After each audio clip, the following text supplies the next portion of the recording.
promesse du jour. Oui, celle de Mo Salah, battu justement en finale de la CAN face au Sénégal. Eh bien, il a pris rendez-vous déjà avec les Sénégalais. Il parle de revanche. Il a remobilisé même ses coéquipiers dimanche dans le vestiaire. Écoutez. On a joué 4 matchs de 120 minutes en l'espace de 12 jours. Maintenant, cela appartient au passé. Et nous aurons notre revanche sur eux. Rappelons que les deux pays vont se retrouver les 23 et 29 mars pour les barrages de qualification à la Coupe du Monde. Voilà, affiche entre le Sénégal et l'Égypte. Il y aura aussi Ghana, Nigeria, Mali, Tunisie, Congo, Maroc et Cameroun, Algérie. Là, c'est chaud. Hein. Finale de la CAN qui revient à match de barrage. On voit la motivation extrême, c'est logique, hein, de Mo Salah, Laurie, là. Ouais, ça va être une folie, ouais. Pardon. Ah bah vous avez le petit truc de Karim, là Ah, pardon. On a une alerte. Oui, c'est dommage. Comme on parle du football africain, on a appris une nouvelle assez stupéfiante. Hakim Ziyech qui a annoncé sa retraite internationale. Lui qui n'avait pas été retenu par Vahid Halilhodžić avec le Maroc pour cette CAN, a décidé donc d'arrêter la sélection. On va l'écouter au micro de nos confrères d'Abu Dhabi.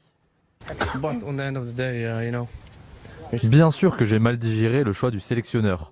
Ne pas m'inclure était sa décision et vous devez de la respecter.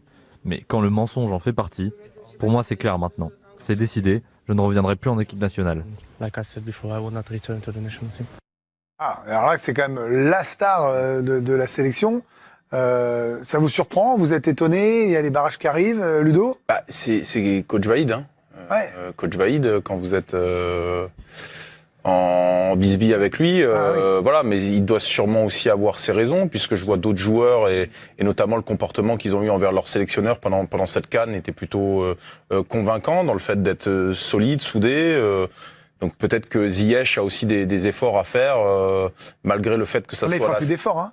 Là, il annonce qu'il a. Bah, il dit ça maintenant, et après c'est une question de sélectionneur. C'est-à-dire que lorsque Vahid partira, il est encore jeune, il reviendra. Comme à la Coupe du Monde, là c'est novembre, République démocratique du Congo. C'est stupide de sa part.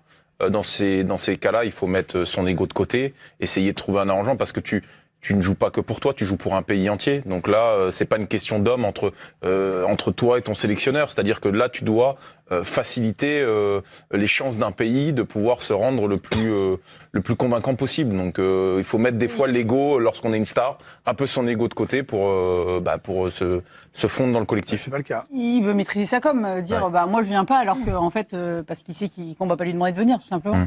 Ça arrive, non.